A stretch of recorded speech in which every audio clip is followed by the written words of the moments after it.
Hello there, and welcome to my second volume of Doctor Who DVDs that I own. I have collected a number more of the Doctor Who serials from the classic series since the last video I made on this subject, and this is the first one I wanted to show you. As you can see, this is Doctor Who, the beginning, starring William Hartnell, the first Doctor. The episodes are An Unearthly Child, The Daleks, and The Edge of Destruction. And if you open up this DVD, there's actually two DVDs inside it. This is The Unearthly Child, starring William Hartnell as the first Doctor, and Carol Ann Ford as his granddaughter Susan. And this episode, DVD, is actually a 2 DVD set. It includes it includes the Daleks, the 6-part episode that introduces the Daleks, and on this side is The Edge of Destruction and bonus features. So that represents this particular box. The next new one I've got is one that I was looking forward to seeing for a long time. The 5th episode of Doctor Who, the Aztecs. Now, as most of you know, Doctor Who, especially early on, did a lot of historical type episodes, and this was one of them. His companion, Barbara Wright here, masqueraded as an Aztec god to stop them from making human sacrifices so Cortez would not destroy them. But she failed. The Doctor said you can't rewrite history, not one line of it. Good historical episode. Their first one, Marco Polo, was destroyed for reasons that we all know about BBC and their policies of junking old videotape. This came out actually last week. The last William Hartnell story to star him and Carol Ann Ford as his granddaughter Susan. Planet of Giants. I believe it is the 9th Doctor Who serial made. And in this one there's going to be a little bit of a difference in the last vlog. Patrick Troughton stories. This is The Mine Robber, one of 7 stories of Patrick Troughton that are available on DVD. This is a little bit different from other Doctor Who serials. It only clocks in at 99 minutes, and actually it's 5 20-minute episodes rather than the usual 23-minute length that they tend to run. And this is an excellent episode about the idea of fiction becoming real within science fiction. Very interesting thing. His companions are Jamie and Zoe. Excellent Second Doctor story there. Another Second Doctor story. You can see Wendy Padbury as Zoe, and the Second Doctor by Patrick Troughton and a Croton in the middle. This is the last of the Patrick Troughton episodes to be released. If they find more, there might be in the future, but these are the only ones available at the moment. I love it. This is Jon Pertwee as the 3rd Doctor in The Claws of Axos.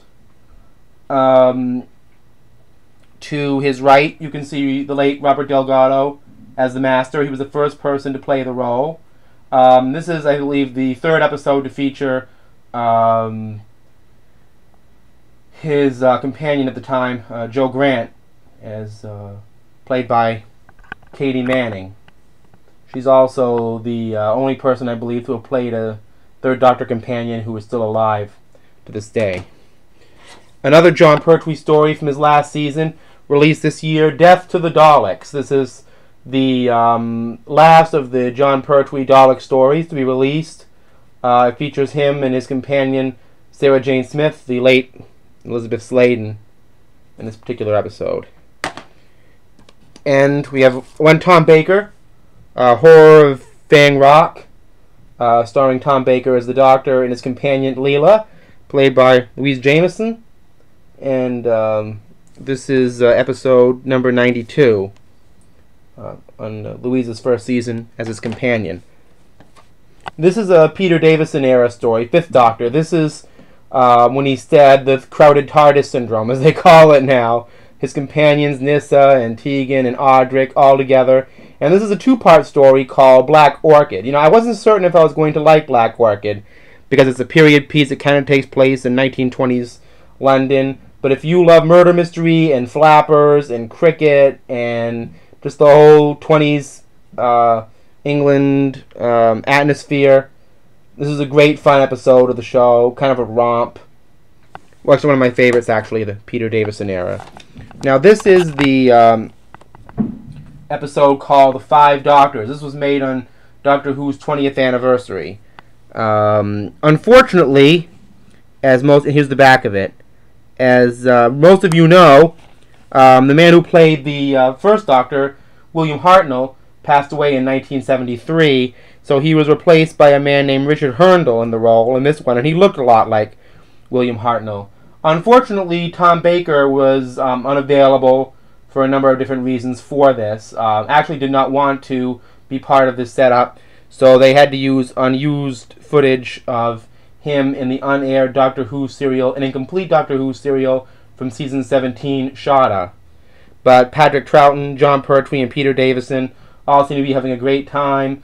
A lot of old companions returned, and it's a big Doctor Who epic. A lot of Cybermen, Daleks, and, you know, Rassilon. It's got everything. Actually, not a bad introduction to Doctor Who.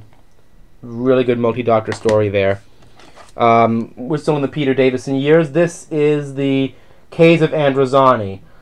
This is rated by a lot of people as their favorite Doctor Who story from the classic series period, and it's hard to disagree with them.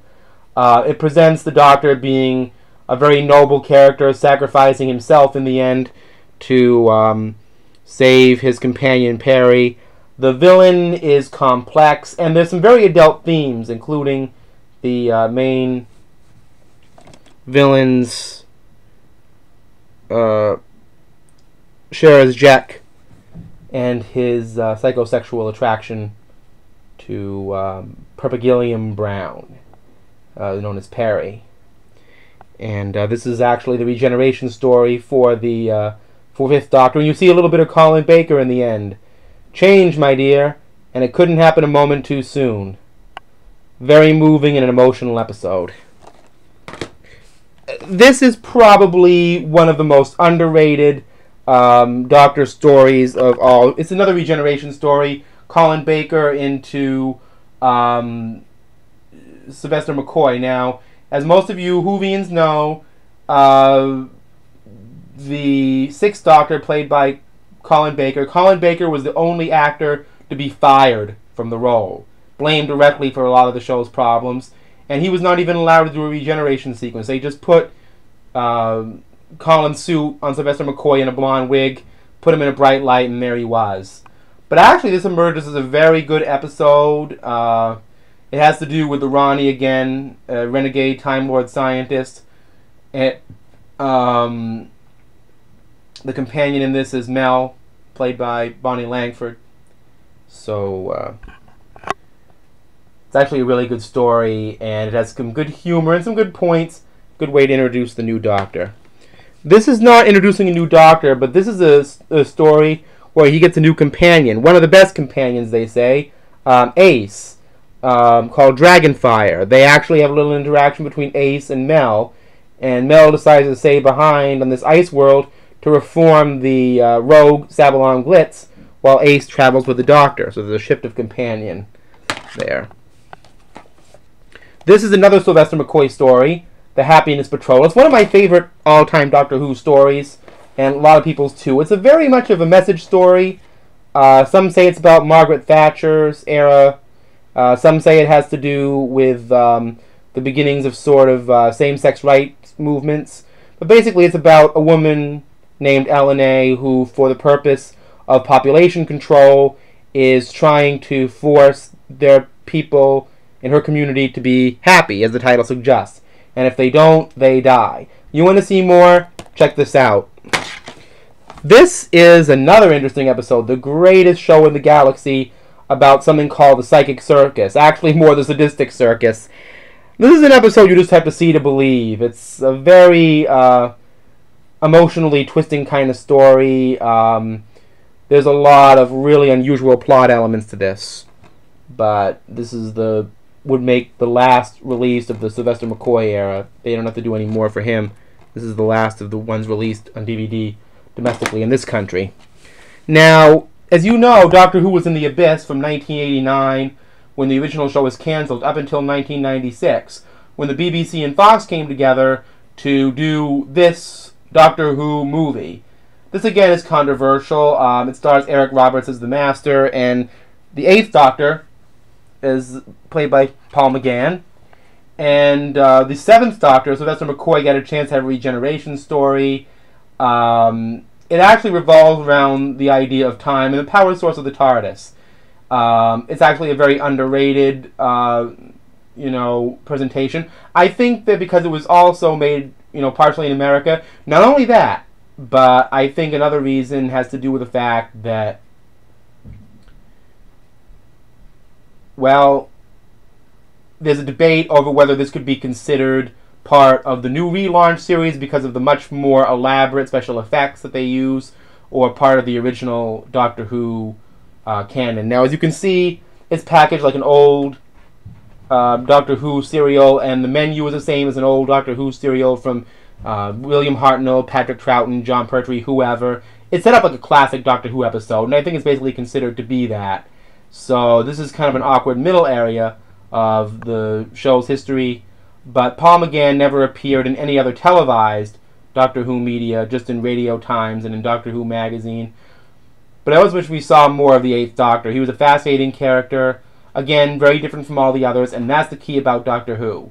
They've had 11 people playing the same character, but at the same time, none of them have been anything alike. They've all brought something totally different to the role. So it's like 11 different people who are also kind of the same.